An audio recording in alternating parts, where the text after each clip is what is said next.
Okay, so Clarence, I have created the group for lab and I put the names of that lab groups, that group 1, group 2, group 3, group 4. And for the assignment group, just not to make it confusing because there will be two different groups.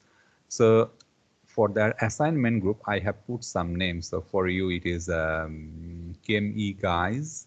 Another one, probably I have put chemical force. Other groups, there are some other names I have put. So when you are sending the name of your group members, I will assign you to that group so that you can see what group are you in there, what's the name of that group. And you are supposed to, you should send it to me by this end of this week or maybe early next week, because the assignment is, we still have some time for the assignment to start it. So I can allow you for another maybe for 5-6 days to choose your group member for assignment task. Yeah, that is the one. And oh, the important thing before I forget, have you guys taken this? I mean, for filled up. I mean, those who have not filled up this form, please fill up. I mean, click on it now. Okay, click on it now and fill it up. Those who haven't, I can see some of you have filled up, some haven't. So I want to know if you cannot come or if you don't come or if you want to come, anything, in both cases, you should fill it up. We want to make an adjustment. We want to make a, the proper plan for those who want to come. How can we help them that way? So it is very important for us to know. So I am giving you maybe another 1-2 minutes. Please fill it up. And I mean, this form that you can see on the chat box, the form, Google form, please fill it up. Okay.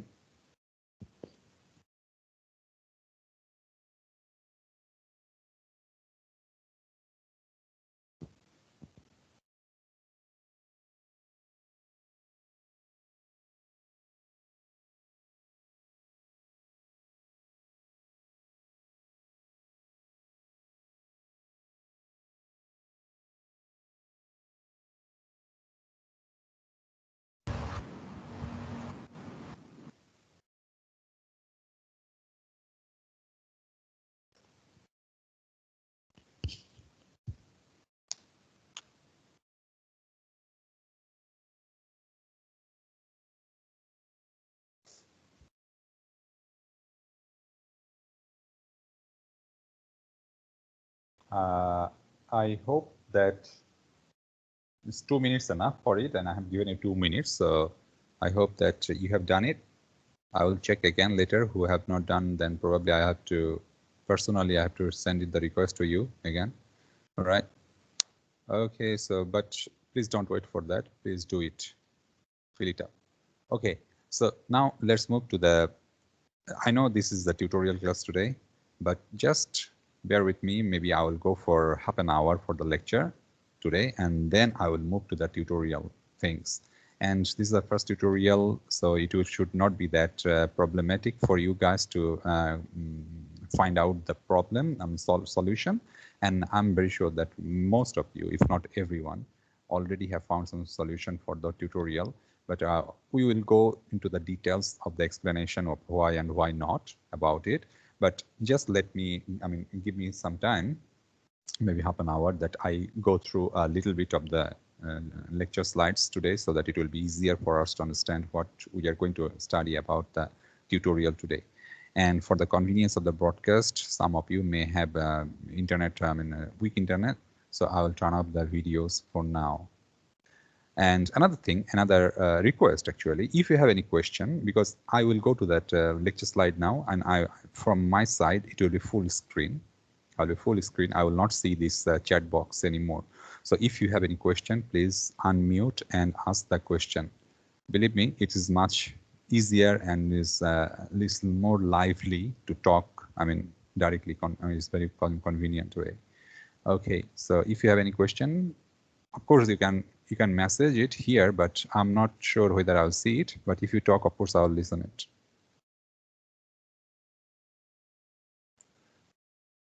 All right. So here we are. This is our, I mean, we were last week when we did the lecture last week, we were learning how to do the percent, I mean, find the percentage or how much of this is gram and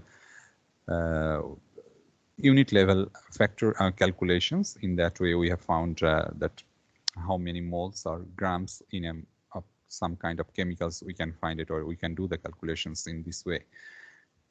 But another thing is, when we look at this type of, okay.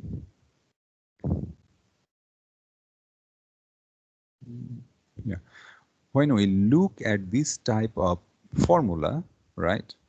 When we look at this type of formula, what is it?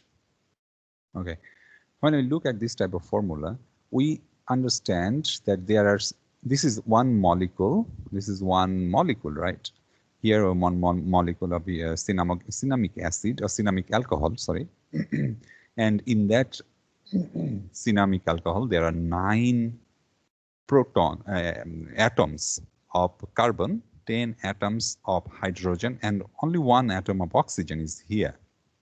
So the second question, it comes that how, I mean, we know how many moles or how many molecules is there based on the Avogadro's number or the number of moles, molecular weight.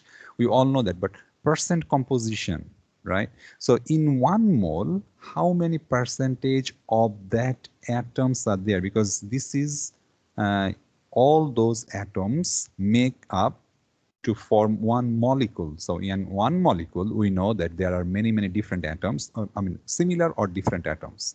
So how can we find, if there is a different atoms, how can we find the percent composition of an element in a compound? Element means certain kind of atoms, okay? So this is the formula that will be assessed or used to assess the percent composition of different type of elements in 1 compound. Like here, num(n) is the number of the moles present in that element in 1 mole. So don't get confused with this. I'm explaining it for you to make it more clear. Number of moles of that element in 1 mole of the compound. For this case, like for this case, if we make it a bit clean here, where is it? Okay, in this case, we see that C9H10 and oxygen O, right? So this is 1 molecule of cinnamic acid, as I said before. And in 1 mole of cinnamic acid, there will be Avogadro's number of these molecules, right? In 1 mole of cinnamic acid, there will be Avogadro's number of all these things, C9, H10, O1, all this. But in 1 molecule, how many atoms of carbon? There is 9 carbon of atoms, 10 carbons of atoms of hydrogen, and 1 in oxygen. So we can say that in 1 mole, there will be 9 mole of carbon, right? 10 moles of hydrogen and 1 mole of oxygen. In that way, we can also express the structure or the formula for this cinnamic acid. So in that case, for finding the percent composition, N will be the number of moles of that element or atoms that we are looking for in that 1 mole of component or compound, right? And then, of course, we divide it by the total number of molar mass of that compound, and 100%, then we'll find it. Okay, so the real example of this is every one of us, we know this is a CH3, right? CH2 and OH. So this is an alcohol, CH3 here. So this is in another way, what type of expression this one and this one, we are going there soon to understand the difference between them. But this, the same thing we can express in detail in that way. And if we express it in detail, we understand this is a ethanol, right? It's an ethanol. You see there are two carbon. One is here, another one is here. There are 6 hydrogen. That means 3 here, 2 here, and another one is here. So 3 plus 2 plus 1, 6. And there is only 1 oxygen. So here. Now we want to know that what is the percentage of carbon is here? Only 2 carbons. So if we have a look at it, we will see that, okay, hydrogen, there are 6 hydrogens. So the percent of hydrogen is more, yeah? I mean, having a glance at it, it gives us an idea that the percent of hydrogen is more. No, it's not quite that way, because it depends on the mass of that certain type of atom or element that is in the molecule. So for example, percent of carbon is only 2, the number of atoms, moles, of in 1 mole of atom, carbon atom is there, but its molecular weight, atomic weight, sorry, is 12.01 gram, right? And the total, and this one, the mass of this carbon in total, it is contributing in total of 46.07 gram, and in 100% is 52.14% of carbon. Hydrogen, 6 of them are here. But since its atomic weight is so low, only 1, so 1.008, so it is occupying 13.13% of this total mass of that molecule, and the rest is going for oxygen. So by just looking at it, and then by looking or observing the number of atoms in a molecule, we cannot simply say that this is higher, this is lower. We have to consider the molar atomic weight of that on the periodic table. So on the periodic table, that means we have to see the periodic table later, and we are going there too. Another example is phosphoric acid. So here we see there are 3 hydrogen, 1 phosphorus, and 4 oxygen are there. So since we are cautious now that we do not tell or say or prophesize that okay, there are 3 or 4 oxygen, that's why oxygen should be more. We have to find the calculation, right? Or hydrogen, since it is 3 and being very low atomic weight, it is only 3%, whereas phosphorus only 1, but since it is atomic mass is high, it is 31% in the same process, and the oxygen is 65%. There are 4, and also its atomic mass is not that low. Another thing, we see it here from the formula. We have seen that we have to divide each of the mass of each of the element or atom by the total mass of the compound. And from this example, we understand, or we find out, that this is the way to find out the total mass of a compound. There are 3 hydrogen, right? There are 3 hydrogen. Okay. There is a little bit of problem here. I see it should be 3 here. Oh no, it's okay.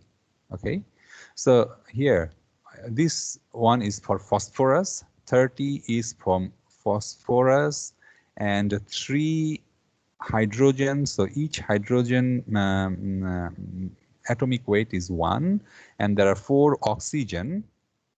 So each oxygen is 16, right? So from there, I mean, this is the way.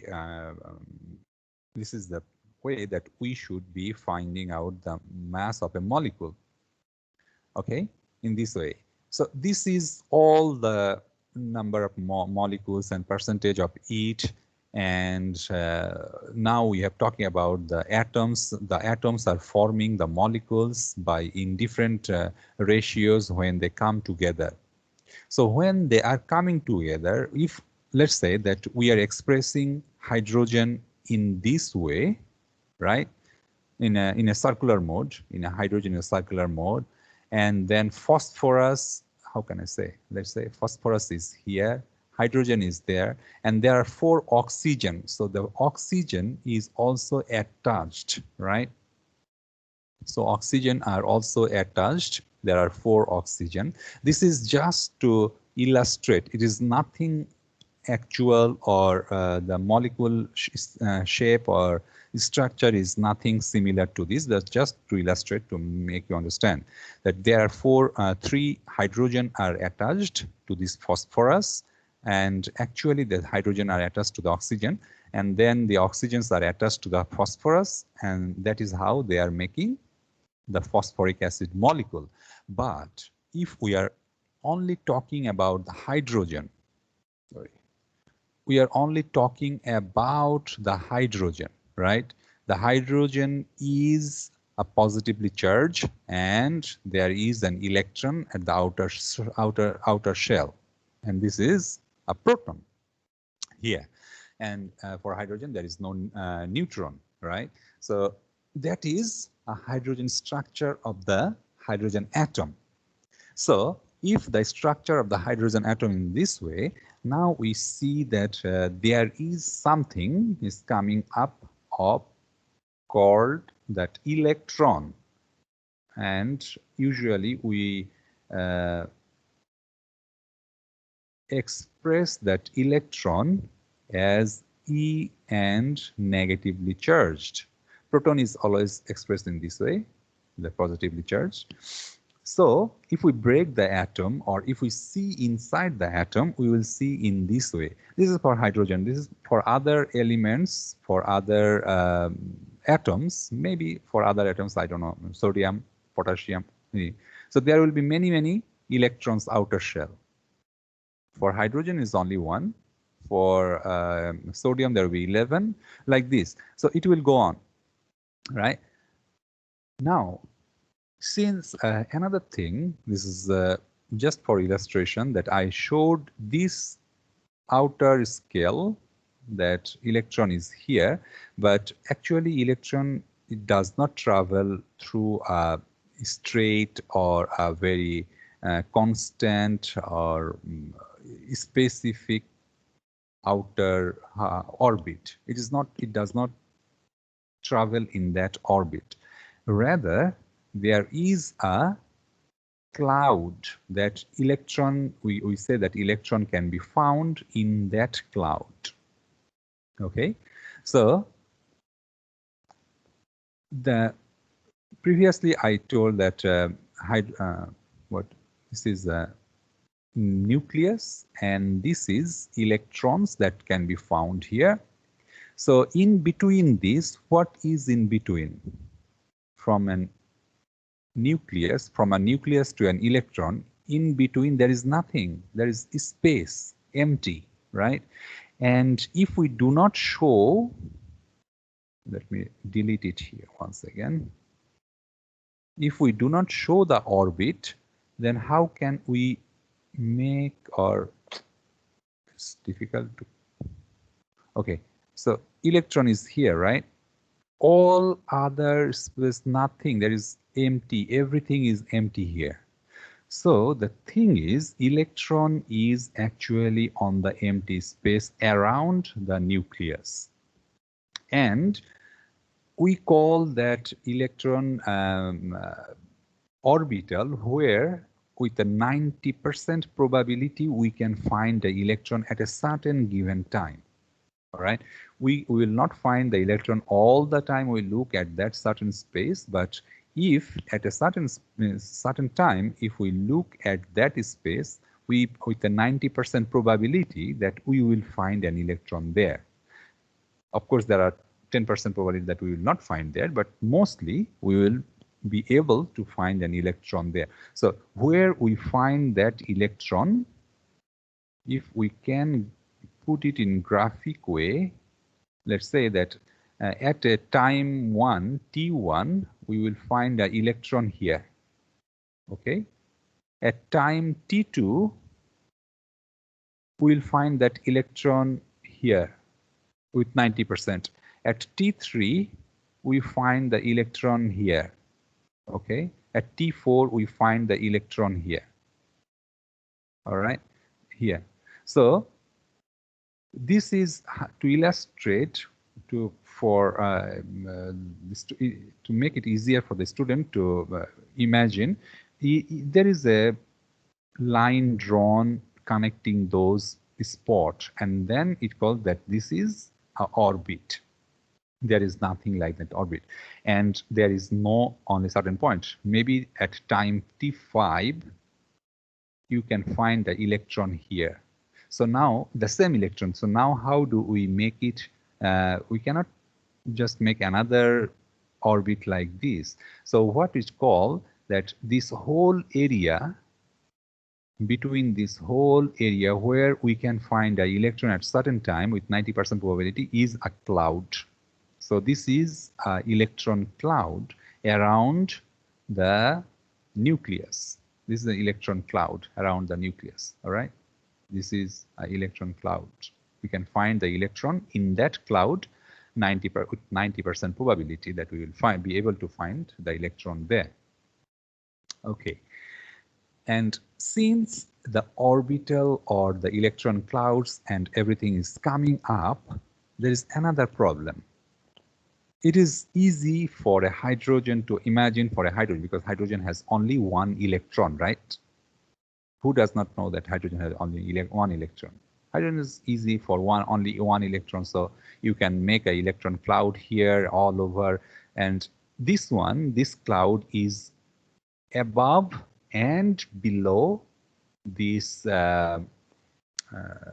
nucleus. So it's all around. It is spherical. It's everywhere. All just like how to say that? Yeah, you can consider it as a ball, and the outer shape of the ball is the cloud, and inside, if there is at the center of the ball there is anything, that would be the nucleus. So this is an electron cloud, but it is easy to imagine for one electron system. But if there is like sodium, there are 11 electrons, right? So where do other electrons will? If there is all 11 electrons here in the same cloud, what will happen is they will bump to each other, right? They bump to each other, and then there will be a fight, and there will be a chaos there. So what happens is they will stay in different region, in different can I say clouds? Maybe different clouds.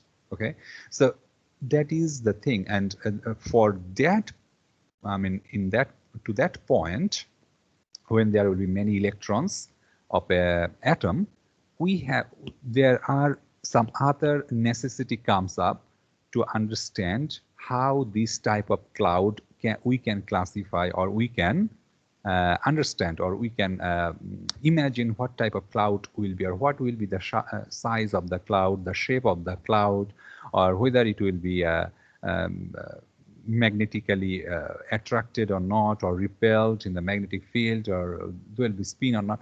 So those are the things that come up with the idea of this electron cloud. And this idea that electron can be found on the cloud serves the best possible explanation for an atom. So that is called the quantum mechanics. And then in that quantum mechanics, there are some few, let me delete it here. Okay, so in quantum mechanics, the orbitals of the electrons, there are few things. I mean, it depends on the the orbitals of the electron, different for a more multi-electoral system, the atoms. It is divided or separated, depends on different needed or different aspect of that electron's ability or electron's characteristic. Okay, so orbitals, the shape of an electron occupies in an atom based on the combination of its energy first, the energy of the electron, the shape, okay, the orientation in space and in magnetic and in the magnetic field, the spin due to the magnetic field. So these, based on these four characteristics, the electron, the orbital that electron can be found depends, or their shape and size changes. Okay, so for energy, when the shape and size of the orbital, it changes due to the energy, we call it the principal quantum number. And when the shape is the main thing to consider for the electron or the orbit, we call it angular quantum. And for the orientation in space, the electron's orientation in the space, it depends due to the magnetic quantum number, and the spin due to the magnetic field is the spin quantum, electron spin quantum number. If we go for the explanation or example, it will be more easier to understand that the principal quantum number n, it is, okay, before that, yeah, principal quantum number, it is denoted by m, and then here the SPD, and then it is m or f, later we'll see, and this is half, minus or plus. Okay, so we'll see it later. For the principal quantum number n, that determines the energy of the orbital, it determines the shape of the electron, the orbital. That if, let's say this is the quantum number and the electron is here, so when it is near to that what do you call it, the electron, okay, sorry, nucleus, and another one is here, far from that nucleus. So what is happened, the far away that electron, the higher the energy will be. The energy will be much higher than which one is nearby, or which one is close to the nucleus. So it will be higher energy required to keep it, or whatever way you explain it. So the energy will be high if it is far away from that nucleus. So the further the electron, the more higher the energy is. And this is based, this is denoted as the principal quantum number, or n. And then angular momentum quantum number, it tells us the shapes of the orbital. If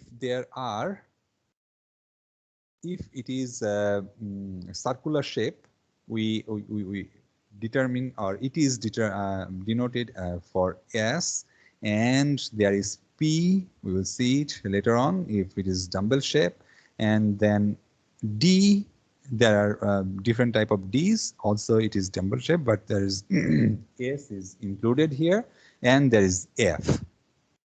So these shapes, okay, the dumbbell shape or the round shape or circular shapes, these shapes are actually how the electron cloud is formed around the nucleus.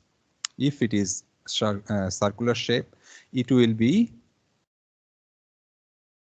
the electron is revolving, you can say, around this nucleus in a circular way, a spherical way, better to say. And if it is a P, okay, the angular quantum number is P, the shape is P due to the angular quantum momentum of the electron, the electron will be will be found in this way, that it is orbiting the nucleus in a dumbbell shaped way. Here is the nucleus at the center, and the electron is coming close to here and then going far away, coming close again, and then it is going again the other side and moving or rotating in this way. You can, that is how it will, that is why it's tumble shape. Okay, all of them, D and F, is very hard to, it's almost impossible to graphic it, but this is how the electrons are rotating. We can imagine in that way. And then the magnetic quantum number that describes the orientation of the electron on the orbital space. Okay, the orbital in the space, the P, D, and F, all these three, three, not S, S excluded, P, D, and F. So they will have sub-levels, and those sub-levels, it is depends on the axis they are following to. Okay, so there will be Px, Py, and Pz or Z, dx, dy, dz, dx square. So we will discuss this later on when we will see the electronic configuration of the atoms. So the orientation of the electrons or orbital in the space, their orientation, it determined by the magnetic quantum number of the electrons. Okay, and then electron spin quantum number, the behavior is specific electron in the magnetic field. How does the electron behave? Is the half spin is positive or negative? It dictates the spin quantum number, and yeah, that is expressed in positive half or negative half the values. But we will not discuss much about it, but yeah. Now let's go to see that electron and the orbital and how it is distributed when there are different number of electrons around the nucleus. So when the principal quantum number n is 1, that is the energy, right? We said the n is 1, there's the energy. So the orbital sub-level will be S. And since there is 1 electron, only 1 S. And number of electron maximum the electron can stay there is 2. Because in one sublevels or orbital, there can be 2 electrons maximum can stay. Okay. For if n is 2, that is the principal energy for that electron or the shell. Okay, the number energy shell number is 2, more than 1, that is next level, so that it will have sub levels S and P. And S, there are 1s and 2s, so maximum 2 as well. The maximum can stay in that S 2 electrons, but for P there can be 3 number of orbitals, because we said, right, that it depends on the axis of orientation, since P can exist in Px, Py, and Pz in this way, Pz, right? So that there are, in each of these sub-level, there can be 2 electrons. One is, let's say, just for illustration purpose, 2 electrons can stay here. So each of these sub-levels, 2 electrons, 2 electrons, 2 electrons, so there will be 6 electrons for P. But for S, since S is in a circular shape, so that can be only 2 electron maximum they can stay. So that for if n equal to 2, that means principal quantum number 2, there can be 8 electrons. Okay, there can be 8 electrons in that orbitals. If, however, n is 3, so now it is increasing, right? If n is 3, then the orbitals will be S, P, and D. There can be 3 different or suborbitals, subshells. Okay, and since S, there will be only one S, and still it is 2 because it cannot have more than 2. But for P, it will have 3 as well because 3p, and again it can have a maximum of 6 electron. It can hold maximum of 6 electron, and now there are D introduced is D. So D, there will be 5 sub levels for D. So there will be dx, dy, dz, and then dx square y, and dx square minus y. So there will be 5 d suborbitals, and each of them can consist or can hold 2 electrons. So there will be 10 electrons for D. So if their principal quantum number is 3, the energy level, then there can be 10 plus 6 plus 2, 18, maximum 18 electrons it can house to its orbitals. If it is 2, then it can house maximum 8 electrons. If it is 1, it can have only 2 electrons. And if it is 4 and more, of course there are more, it can be more. So if can 4, then it will have 14 plus 10 plus 6 plus 8. So total of these electrons it can consist or it can hold around. Now we go to that how does the electron energy increases or electron is actually distributed into that atom, the energy sublevels. So where the electron, the nucleus is here, and let's say that 1s, that means n1, right? And the electron is around the nucleus only s, and that there is 2 electrons can be maximum here. So we can fill it up by 2 electrons, and I'll talk about this arrow later on, half arrow. But this is and it is very close to that nucleus. It is very close to the nucleus, so it does not have to exert much energy on it, and it is very convenient. It is staying here, and the far it goes, let's say that here another electron is here, the energy increases to hold this electron. And since the energy increases for this electron to keep within this atomic structure, it is easy to take out from here, because the nucleus needs to have a lot of energy, needs to expend a lot of energy. If we can say in this way, that it needs to spend a lot of energy, not spend, but I don't know. It have to have a lot of energy to keep this electron intact in that atom, so that the energy is high when it is going up. And that is why, since energy is high, it is easy for others to take that electron away from it.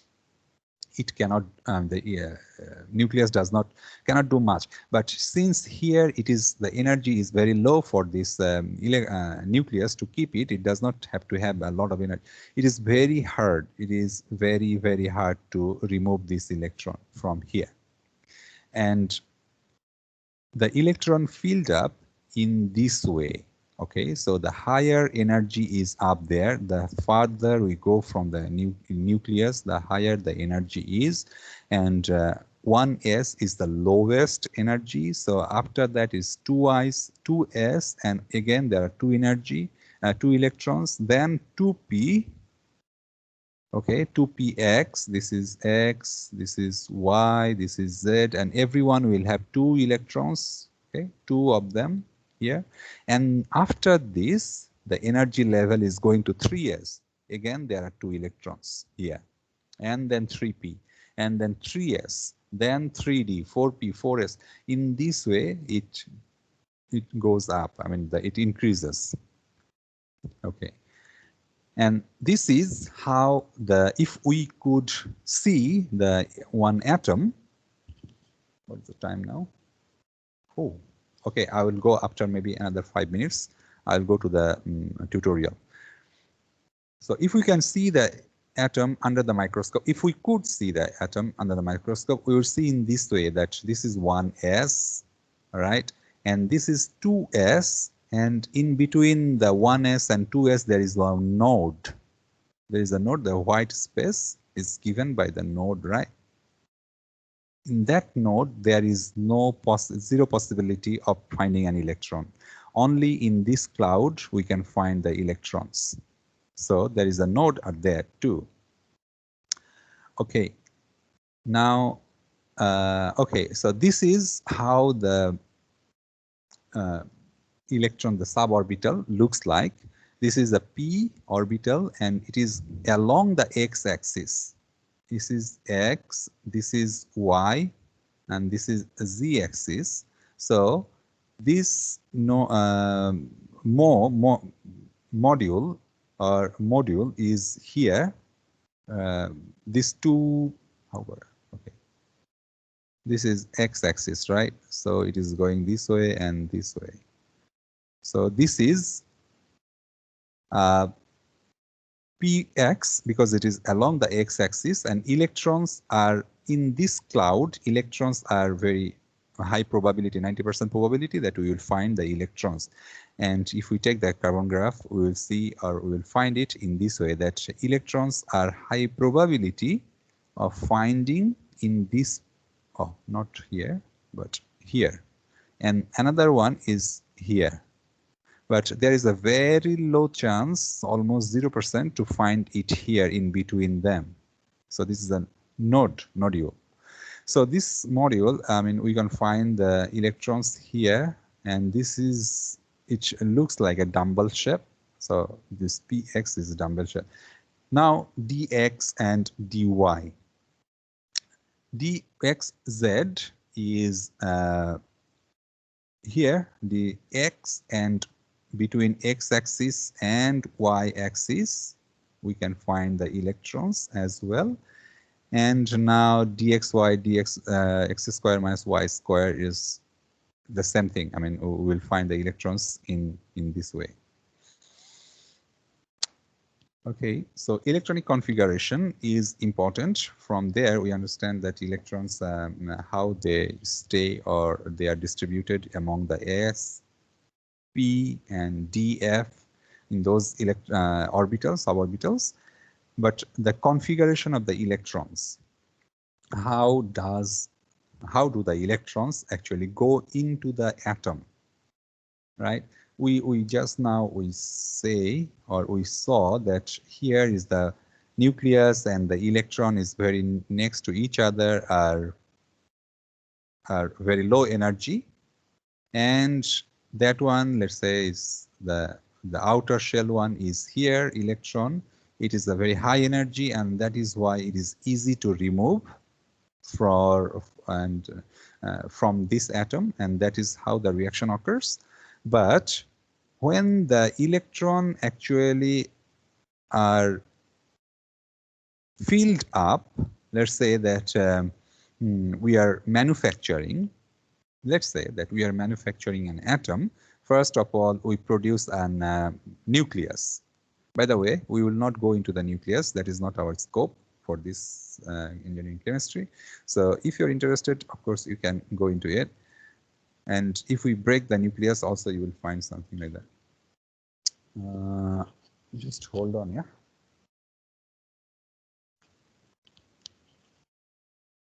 Yeah, hello.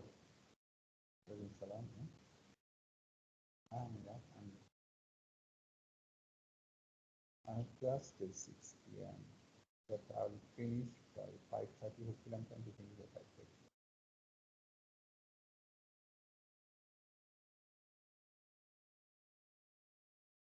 Okay, sure. Before you come, you call me, or give me a message, send me a message. hopefully.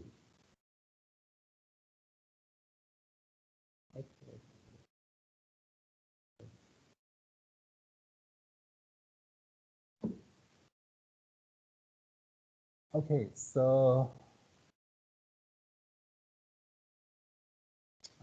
where were we? Okay, yeah. So if we would manufacture an electron, what we would do is we would maybe we would start filling up from the outer shell, right? And then slowly we would go in. But when the electron is not, filled up, actually, it does not start from the outer shell. It starts from the inner shell, or very first one, like the 1s. From the 1s, it starts and go up later on slowly. The electronic configuration is important because it will help us to understand what type of reaction it can have, whether it will have a reaction or not, and what type of bond it may form, because there are different type of chemical bonds, right? There are different type of chemical bonds. So what type of bonds will form, and if that bond is formed, whether it will be how stable will it be if it is an ion, and whether the bond they form will it be stable or not. Okay, I hope that you can hear me. All right, so electronic configuration. Our principle, it says that lowest energy it start from the filling up. So it will start from 1s and then 2s and then it will go to 2p. Not always it will, you will go down, you'll see that it does not follow that 1, 2, 3, 4, 5 sequence, okay? It will go from 1s, then 2s, then 2p, then 3s, then 3p again, then 4s, then 3d, 4p, 5s. So in this way, it will fill up. And it says that Pauli's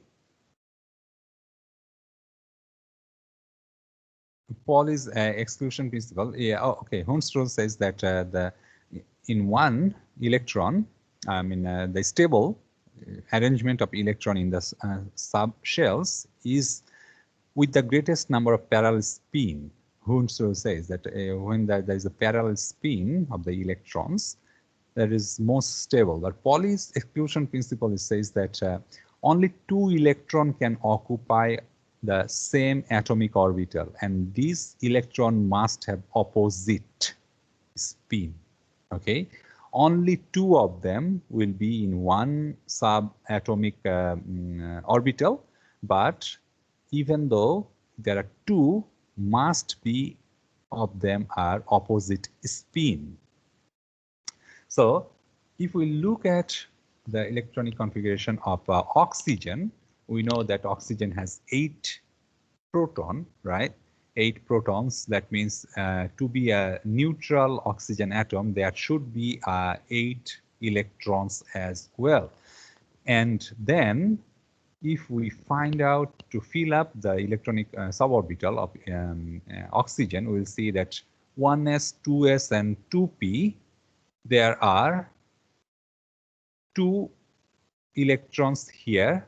By this way, one is up, another one is down. That means this is 2 electrons are here in 1s suborbital, and then it is opposite spin. The spin of the electron is opposite.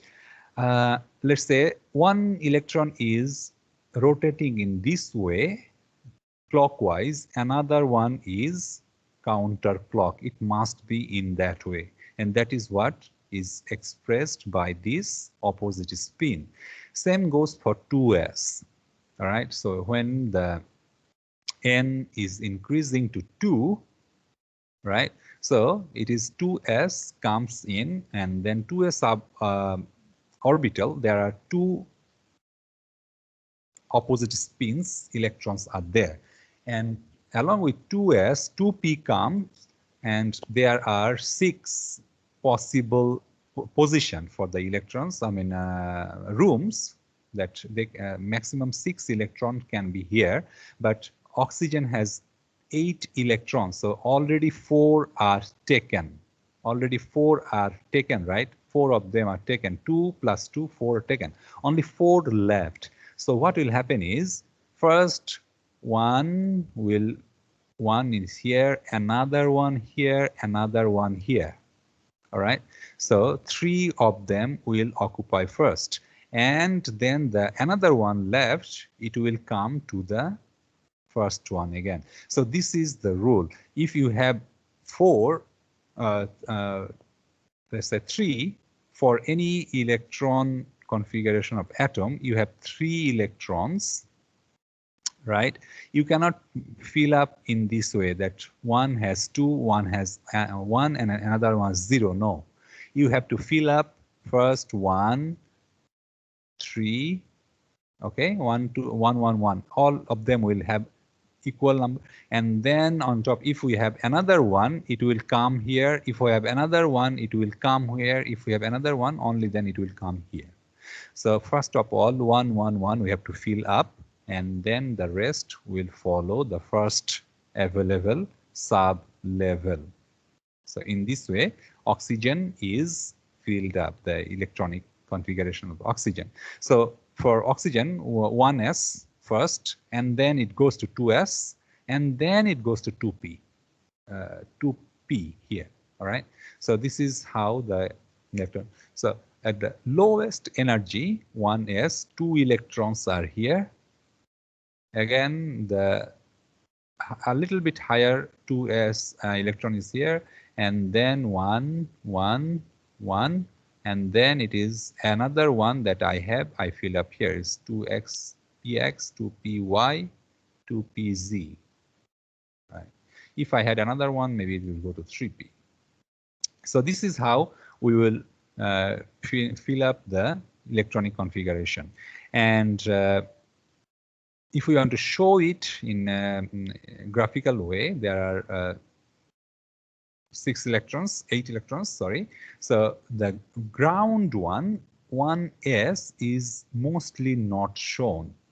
The outer, the valence shell electron, because here, if oxygen is reacting, it will be reacting based on those available electrons here. Maybe it will be given, or maybe something will be taken by oxygen. That one we'll discuss later. But only this thing, when this graphical presentation is given of an atom, only the outer shell, that is the valence shell electrons, are shown. So there are 6 electron, 4 plus 2, 6 electron. It is shown in this way. There is a exercise for sodium. There are 11 electrons are here. So what we will do is, it will go from 1s, right here. Where is that?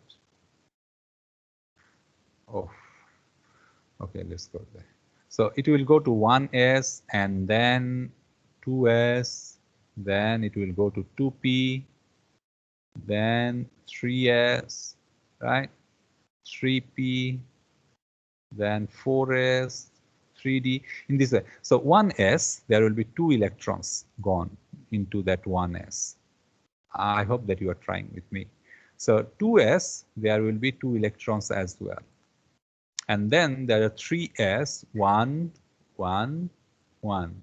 Everyone gets 1. So how many left then? 2, 2, 4, 5, 6, 7. So there are 7 taken. There are, again, still there are 4 electrons, right? So one is gone here, another is here, another one is here. And then there is 3 taken, then 1 left. So this one is going to this 1s electrons. Okay. So when sodium is shown, the third, this is the electron that is responsible for this reaction. This reaction. If we do not have this electron, this is forming the noble gas structure. Okay, we will talk about it when we see the periodic table. Now, I give you some maybe 5 minutes. That after that we will start our tutorial. All right. So the tutorial, I'll start just after 5 minutes. Let's go and have a cup of tea.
Hello, so I hope that you are with me and you are listening. So if you have any question, anyone has any question?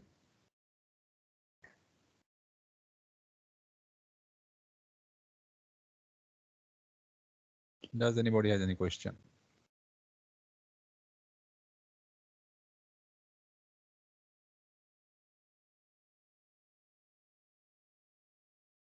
Okay, so I would just like to do a quick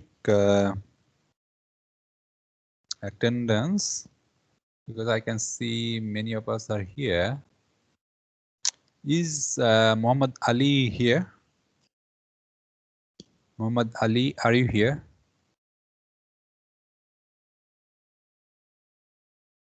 No, Muhammad Ali is not here. Okay. Shafaf, are you here?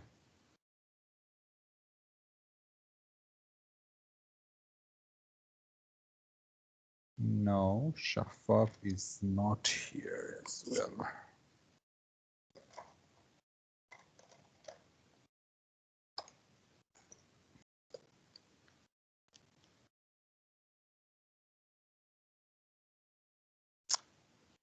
Then Muhammad Taha, are you here?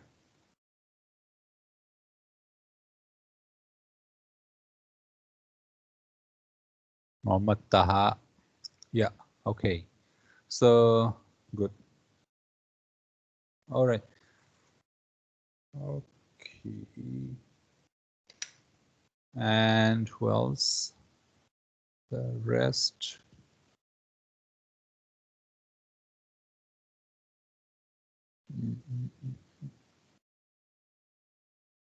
Rachel, are you here?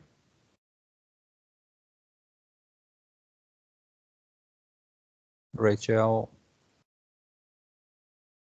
Okay. All right, good. Okay, so you can actually hear me, but you don't have any question, yeah? Okay, good. Now let's go to the tutorial session. And then our tutorial is dealing with some error measurement and all those things. And this thing will be needed for our experiment, for first experiment that we will be doing soon. There are two types of error that we talk a little bit, but we did not discuss much about it. So there are, in a way that the errors are differentiated in two ways, that is called systematic error and a random error. Okay. So systematic error, it happens in a certain direction. Certain direction means it sounds like a little bit confusing, but certain direction means if it happens, if you get a low, I mean, due to the error, if you are getting a low measurement in weight or in volume or in temperature or in anything measurement, you will always get low. Okay, so if you always get low, then the accurate value, it is a systematic error, or probably your method has a problem. That is why you are always getting a wrong result or wrong values. So this is a systematic error. Okay, and of course, all the error produces the incorrect result or wrong results or wrong reading that we get. It's due to the error, whether it's a systematic error or a random error.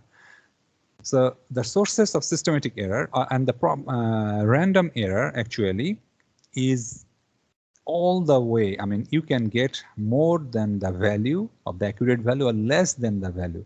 But for a systematic error, you will always get either more or either less. But for a random value error, you will get always the more or less or any, I mean, very close to a accurate value. Sometimes you'll say very close the accurate result, but sometimes very far. So these are the random error. And the sources for systematic error is the design of experiment, like the methods that you are doing the experiment. The whole thing you are doing actually wrong. Your planning for the experiment is wrong. So that is the possible sources of systematic error. The calibration, you did not do the calibration of the instrument you are using. The volume calibration, the balance, thermometer, or the heating instrument, or whatever, right? Whatever. You have not calibrated. It's written that, okay, it's 5 gram or it's 30 degrees centigrade. You are using as it is. You did not calibrate at your present lab condition. So that can be a very good source of systematic error. Nature of the chemicals. Nature of the chemical means that you are using that chemical and it is written that, okay, within it will be expired maybe after 1 year, but the chemical was not kept nicely. or it was not kept as it should be kept. It was not properly closed, or it was not in the dehydrated condition, or it was not kept in the freezer, out of the freezer it was kept, like that. It was not kept at the condition that is specified. So that is why you will always get the systematic error. So your result, no matter how many times you do using the same chemicals, the same measurement instrument, you will always get the similar type of result. It will not go higher. It will always go similar way of the result, and it is not, of course, not accurate. That might be a side reactions of the chemicals that you are using. We do not know. You did not notice. Maybe it is said that you cannot use it at that condition when there is too much humidity in the air, and it will react with the air humidity, but you did not take into consideration and you're using. So there is a side reaction all the time. You're using the same side reaction happening, right? So you will always get the same. And parallax error, that means you are reading that instrument, or you have set up the instrument wrong. The instrument setting up is wrong. That is like you put that balanced. It is not leveled. Maybe one side it is up, one side. I'm just giving an example that maybe it is in that way. It is not placed, or the instrument setup was not perfect or good. So these all are systematic error. How do we reduce the systematic error then? Okay, if you perform this again and again and again and again, you will always get the same type of error. It's occurring because it is there. It isn't with the machine. The machine is not the human, or the chemicals or the instrument are not human. You, no matter how you are using it, it will give you the result, right? So if you prepare or do the repeating the experiment again and again, it will not remove that experimental error. So what you have to do is you have to revise the methodology, do the calibration of the instrument, have to find out whether there is a side reaction or unwanted reaction happening or not, or the chemicals is good in pristine condition or not, in analytical condition or not.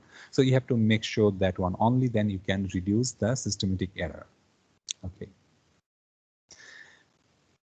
And systematic error is not welcome. It is not acceptable. Okay, and the random error, there are some factors that it depends. It's subjective. All right, it's subjective, and it depends. And sometimes it is beyond our control. So the temperature, we are using it, and then suddenly the rain started, so the humidity changes, the temperature changes. We are doing it in our lab, suddenly within 1 hour the rain started, or something happens, so that the humidity of the air and the temperature changes. And then we are using this balance, or maybe a heat detector instrument, thermometer, electrical thermometer in our lab, and then there is a fluctuation of the voltage, right? So the voltage fluctuation, and then maybe there is a disconnection from the electricity, and then we start. So in that case, or we are using the pH meter, maybe the voltage problem, and then so those problem, it is beyond our control, and that is why the random error can occur. All right, inconsistent observation, like somebody uses a spec, some does not, some do not, and maybe someone uses a very powerful spec, somebody very good in eyesight somehow. So those different group of people will have different observation, right? They will have different observation. Like those who cannot see a very small number clearly, they cannot read properly, but those who, so there is a difference. So there will be a it's called the parallax error. Somebody, some people do not see the line parallel to the floor. They will have a mistake. That is the parallax error. So, and this type of a random error, we can remove or reduce this random error by doing many repeating. Okay, if we see that the results are quite much deviated from one another, then what we do is we take more and more repeating of the things, so that we will get more values, results, and at the end, after doing the performing the Q test, we can find whether there is a very big difference of the data and then throw it and leave the rest of the. So random error, my point is random error can be, we cannot stop it from happening, but what we can do is we can repeat the experiment if there is a many times. So if there is a random error, it will be minimized. It will not go away, but it will be minimized. So section B is the application. I'm not going through all of it. I'm sure that you can know, understand. I mean, we see that what is here, right? So here, and now another thing, okay, for this case, that mass observation. This is a scale, analog scale, or make it bigger, maybe analog. This is the weight scale, and this is showing 300 and then 70 gram, and then here you're showing that 30, I mean 3, 3.3, I think, yeah, 3.3 something. I will publish this answer soon so that you can see the result. But okay, mass is even written here. But one thing, another thing is, what is the tolerance? What is the tolerance for this? Right? What is the tolerance for this, and what is the tolerance for this instrument? This is a electric balance. So for this, if it is 375, let's say, no, 373, yeah, 373, is it? Okay, 373.3 maybe. Okay, something like 3, and then 30 in fact, and then here the tolerance is, how do you find the tolerance? Tolerance is the half of the minimum measuring unit. Okay, here for this balance we see that the minimum measuring unit is 1 gram, and then 1 gram is divided into 0.10 times, so that 0.1, and then the tolerance will be for this balance is 0.05 gram. Okay, because this is 0.1, 1 unit or 1 segment, or how do you say that, 1 segment, yes, of this 1 gram is divided by 2, so this it will be 0.05 gram. But for this case, we don't have to speculate how much. Is 200 is written here, and then this one is positive and negative 0.01. So this one can measure, this instrument can measure until the changes of 0.01. If I change the 0.01, it can measure. But if I change 0.001, it cannot understand, right? So this is the tolerance of that instrument. 8 groups of students are required to weigh an iron block using these 2 different types of balances following the weighing data obtained by the student. And then we find the mass of this. For the electric balance, the mass will be like, let me check, it will be 156.14, and for that case, wait, it's easy in this way.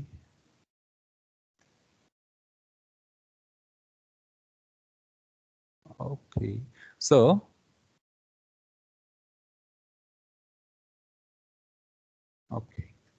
Now it is much easier for me.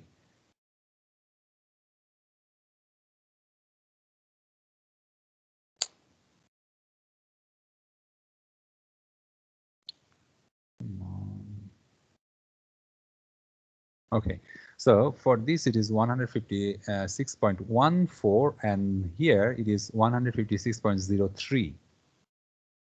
All right, the average mass. How do we do the average mass? We just sum it up and then divide by 8 because 8 readings are there. So 156.14, 156.13 plus 156 0.18, 156.12, all this summed up and then divided by 8. Okay, so that we will find the average mass of it. And same goes for this triple beam balance. And we see that electronic balance, this, the average deviation for electronic balance, if we do the average deviation, is from the formula. We have seen it before or in the lab class, during the lab class last week or this week, yesterday, yeah, yesterday. Or you can just refer to the lecture slide, that is everything is given there.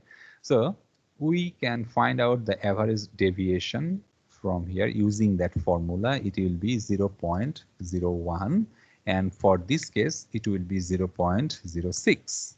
All right, so we understand that that this one is much more precise. This is much more precise. Electronic balance is much more precise. What type of error occur, random or systematic error? What type of error occur? For electric balance, it is 156.14, the average, and here it is 156.03, right? The average is this. All right, so here we see that we have 156.13, 0.1216. So it is. Excuse me, sir. Yeah. Sir, for calibration errors, can we correct it by change in the calibration or should we use a different equipment? Calibration. Sorry, can you come again, please? For calibration errors, Yeah. can we correct it by change in the calibration or should we use a different equipment? No, we use the same equipment, but we calibrate it against a known mass, a known volume, a known temperature. Do you, I mean, okay, for example, if you want to calibrate this electric balance, right, whether it is dispensing you the exact amount, the correct amount, the reading, sorry, not amount, correct reading. So what we will do is we will take 100 gram or 50 gram or 200 gram standard that we know that this 100 gram is at that temperature is always 100 gram. So we will put it here and see whether this machine is showing 100 gram or not. If it is not, then we will know that this machine for a 100 gram, it is showing, for example, 101 or maybe 99 gram. So we understand that this machine is not correct and this is showing 99 gram for a 100 gram. All right. So for we do not have to use another balance to find out this balance. If we have standard material to calibrate this type of instrument. So if we are taking another instrument to calibrate this instrument, we have to make sure that instrument is calibrated accordingly. All right. So does it answer your question? Yes, sir. Thank you. Right. Okay, so now again here we see that electronic balance is giving 156.14 and then triple beam balance is giving 156.3. So for 156.14, it is the reading that we have found. It is more than 156.14 or less than 0.12, 0.18. So it is higher or lower in both cases. In both cases, you see 156 here, but we have 155.91, and then we have 156.8. So it is more than the average or less than the average. So that means the error is occurring in both ways. Okay, so there are some random error occurring. So the random error, possible explanation for that random error for the electronic balance is maybe the voltage fluctuation is happening, or the air pressure in the room or in that electronic balance when you are opening and closing it, there is changing the air pressure. And that is why the electronic balance is showing that type of a random error. For triple beam balance, what could be the random error? Probably we few people, different groups, we are reading the, just now I was telling you, right, that whether it's 3.35 or 3.33 or whatever. So the difference in reading, that means the parallax error, maybe the parallax of error. Another thing is what can happen for it, for this triple beam, we first is parallax error. Probably we are reading it, I mean, differently. Different group is reading it different values. Another thing is the air pressure as well here. Maybe it is disturbing the air pressure, airflow. Maybe it is different airflow is giving the different. So that is the another possible example. I mean, explanation that can happen. And which balance produces more precise? Of course, the electronic balance, there is no question, right? There is only 0.01 average deviation it will give, whereas triple balance is giving 0.06. So 0.01 is much less. Evaluating accuracy measurement, all right? Based on the average mass of iron block obtained from two different balances, can we tell which balance is more accurate? Why and why not? And okay, so we cannot tell which balance giving us more accurate, right? If we do not know the true value of the iron block, if we do not know it is 100 gram or 50 gram for sure, we do not know which one is more accurate. You know, like if we know that this iron block is 156 gram, 100% sure, then only we'll know that okay, this triple balance is much close to that true values or accurate values, not the electronic balance. But we do not know what is the mass of the iron block, so we cannot find it here. How can we calculate the accepted value of mass for the iron block? Now we will find what is the true value of the iron block if the density at that temperature is given and the volume of iron block is also given, because D equal M over V, right? Density is mass over volume. So if we know the volume and then the density, so the mass of that iron block, we can find it easily. And from that, D equals M over V, or mass equal to density times the volume V. So we can find it easily from there. All right. So I will skip some of it because some of it are given already. And which balance gives more accurate weighing will support your result answer by calculating percentage error. Percentage of error, and percentage of error is the true value. Just now we found from the from there we find the true value of the iron block. So we will use that as the true value, and then the deviation from the true value of all those average value from those calculation. We will be using that and divided by the true value times 100%. So we will find the percent of error. So by percent of, you will see the percent of error, we will see that electronic balance has a less percent of error, so that it is much more, what do you call it, accurate. And why is the difference between measured value and true value? Is the difference caused by random error, systematic error? How to reduce the error? Okay, so difference between measured and value and the true value is caused by the systematic error inherent in the measuring instrument. That means in the balances. So to reduce the systematic error, and because it's always, we have found it always less, right? The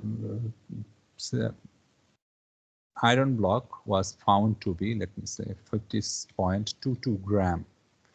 Okay, 156.22 gram.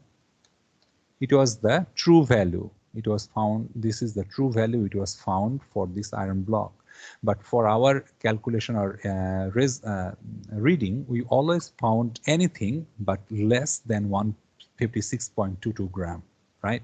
So that is why we have our true value. I mean, sorry, this is always systematic.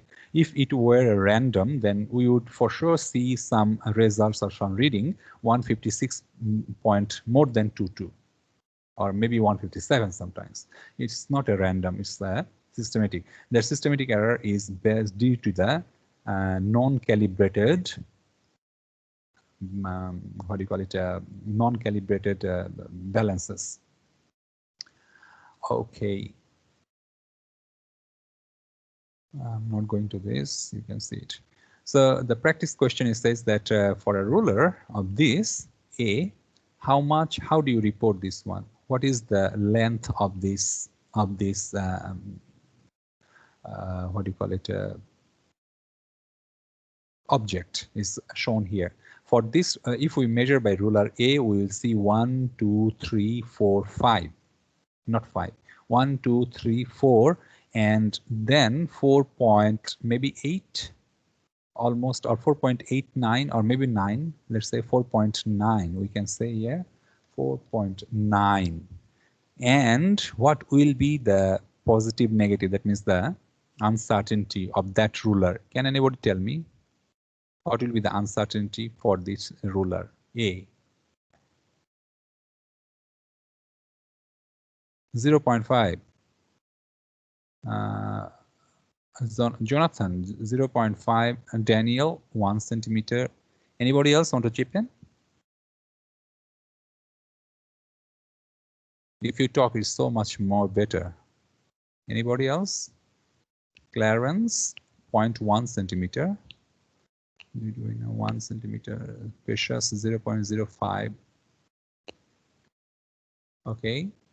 Thank you for chipping in actually, but I would like if you can just unmute and talk. Anyway, so thank you all. I like it so much that you participated in this. And once again, let me tell you that how do we find the uncertainty? It is the unit volume that, or unit length, or unit volume, or unit that it can measure divided by 2.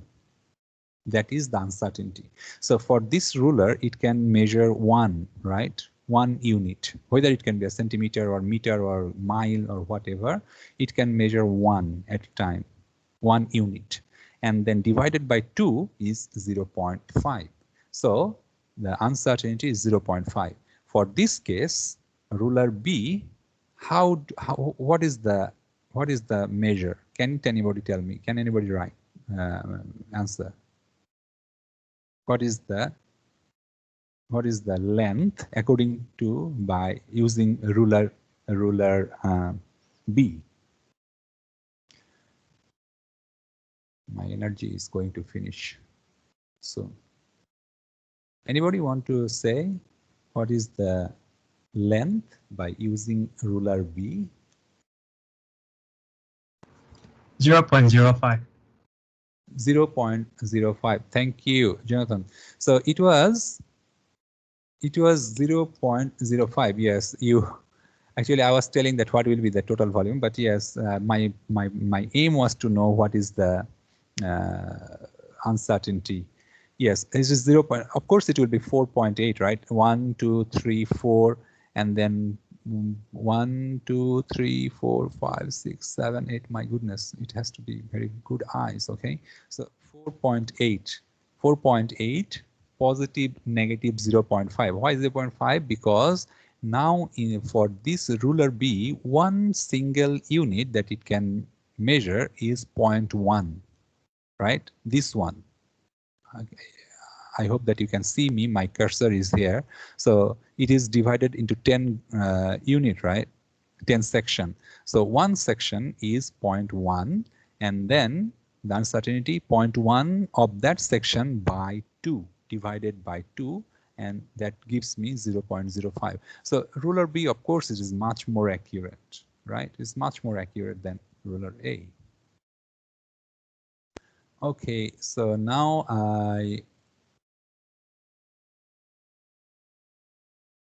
what does this value tell us about the accuracy of precision of the cylinder? I'm not going there. So now suppose we have obtained the volume, following values of the mass of a length of a cylinder and compute its density. How do you find the density?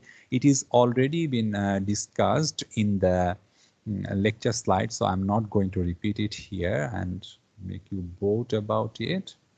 So what I'll do is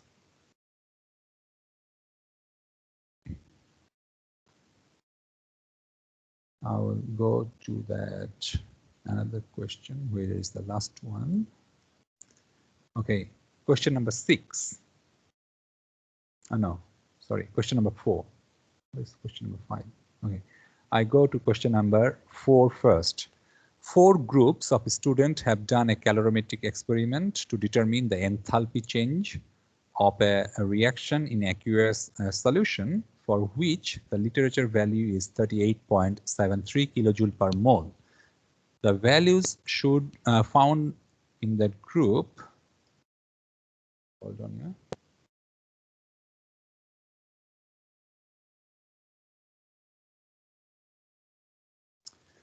The values found by the group in kilojoule per mole, or this is the 4 volumes values that we found from here.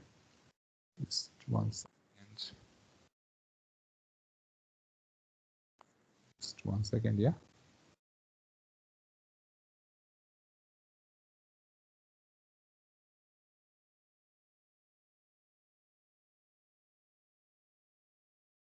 All right. So now we see that 4 different groups has done it, and then they found it was the literature value is 38.73, and then all the student found is less than that.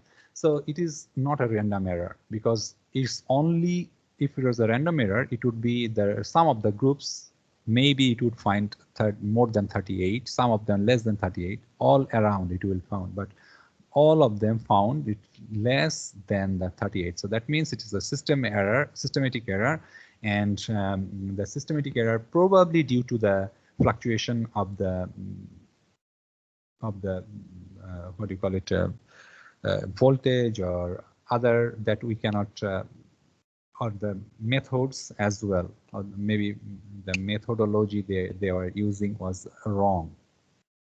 Okay. So it is on a it is a specific sorry, it is systematic. It is a systematic error because all the error is occurring in a certain direction. All the are in certain direction.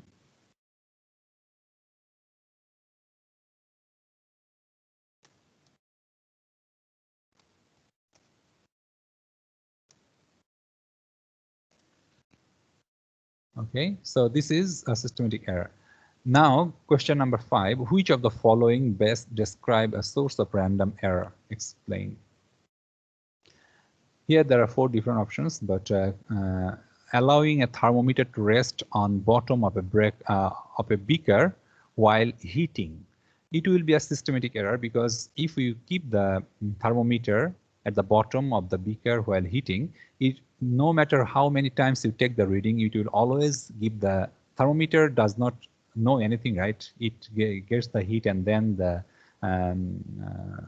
mercury goes up. So it does not know who you are or who you're doing. It only knows that when there is a heat, it will go up. So that means it will always behave the same way if you put it on the heating mantle or the beaker on the beaker. So it will always the same error will occurs, and that is why it is a systematic error. B, when a 200 gram standard mass is placed on a balance, it reads 199.97. It is also a systematic error because all the time you are getting the same result or similar result. It is less. It is, if it is a random error, you would sometimes get 200, maybe 200.2, 205 or something like more than that as well. So it's not, since it is on one way, only one direction, it is a systematic error. A student must hit the stop button on a timer when a solution turns from clear to cloudy. This one, a student must hit the stop button. Now the thing is, it depends on the reflex of the student. Some student may be very high reflective, reflection is very high. Some student may have less reflection. So since it is depends on the human factor, right? It is a random error. That is why it will be a random error. And the cloth tape measure you measure to length every time, and it had been worn out or stretched out for years. So no matter how many times you use the same cloth tape to measure anything, it will always give you the same result. So it is a systematic error as well.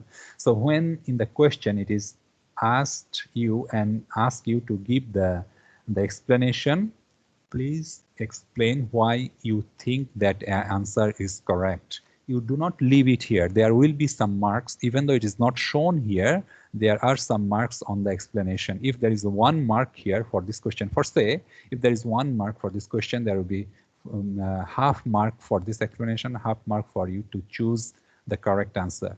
So if you leave this explanation, you will lose the mark.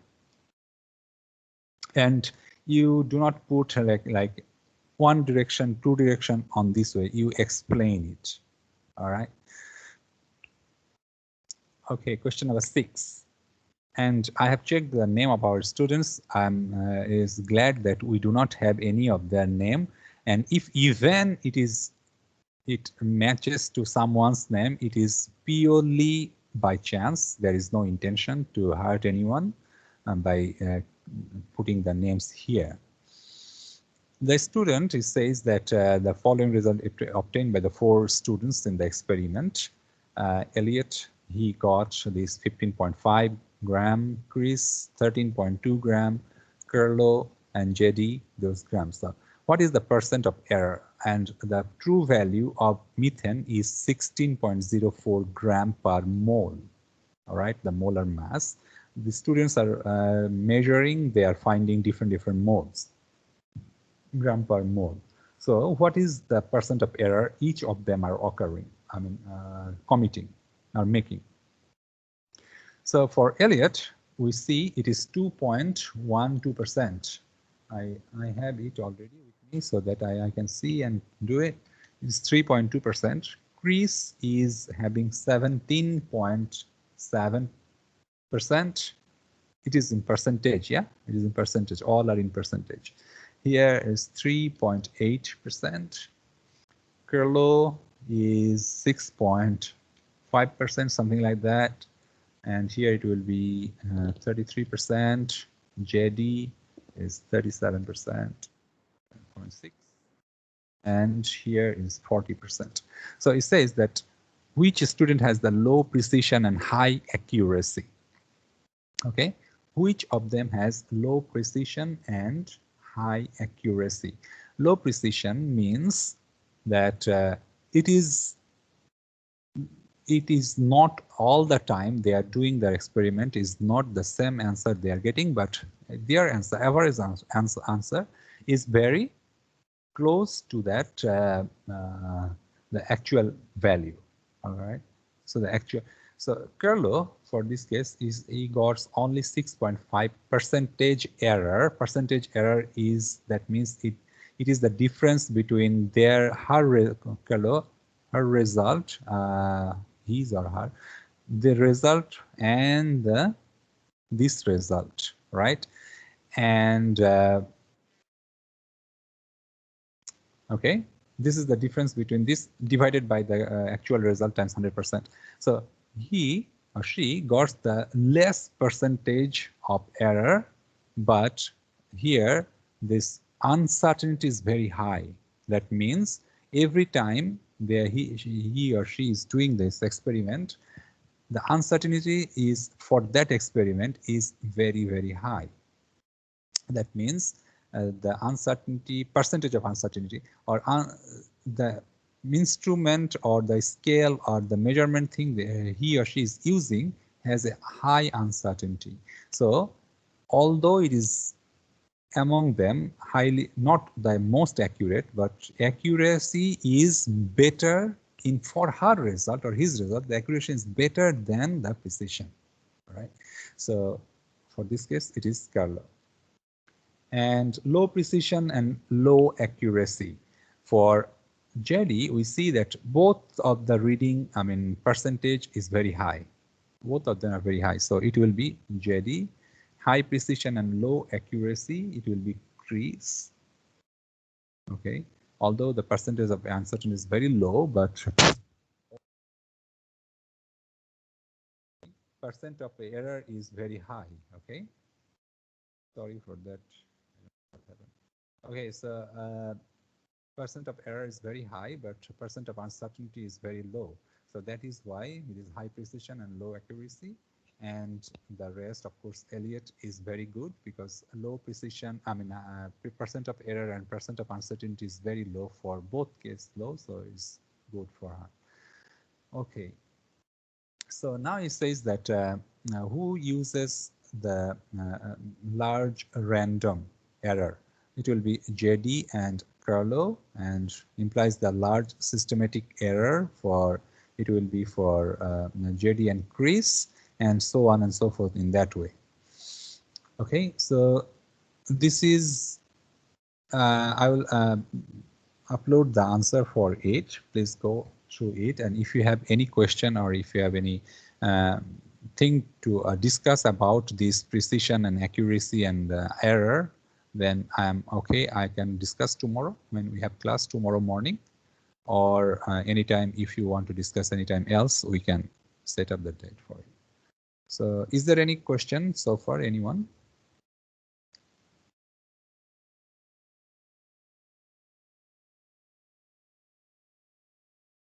Sir, for the lab coat, should it be the cotton type? Any type. I don't think there will be 100% cotton lab coat or anything that can be called as a lab coat, okay? White in color, anything that is white in color, but full sleeve, okay? Full sleeve. So you don't have to buy the very good fine quality cotton or whatever. You can buy as long as it's the cotton, I mean, lab coat. Not also plastic. If you buy a plastic single use, then you cannot use it more, I mean, for more than one lab. Disposable, so you have to dispose if you use one. Okay, so any other question? Clarence, sir, for the explanation part, in what type of error can I mention about parallax error and zero error occur? Yes, you can, of course, parallax error you can say, but what is zero error? And explain how these two occur. Yeah, sure, of course. But zero error, I don't understand what you mean by zero error. Perhaps you can just open your mic, unmute and talk, because we are almost there. It's almost 6. Sir, Yeah.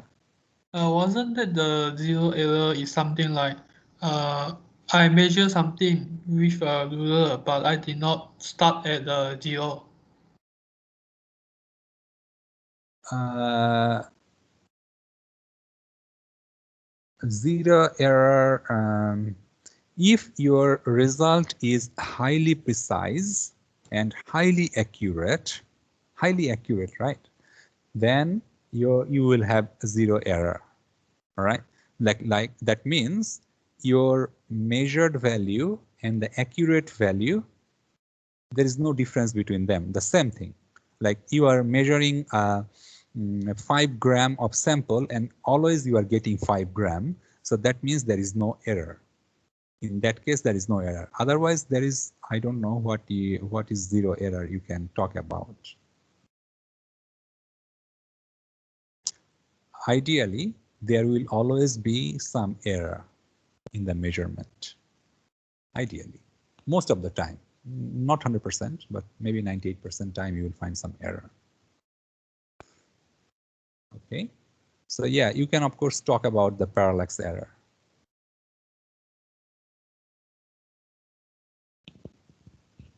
Okay, so any other question anyone else has?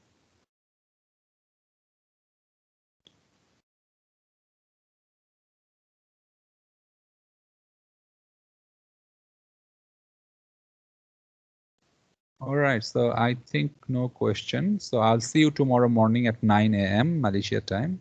And yeah, and once again, before we go, if you haven't fill up the Google form that I just post here at 4:07 p.m. today in this chat box, please do so. Please do so before tomorrow, okay? So I'll see you tomorrow morning. Take care and have a good evening. Bye-bye.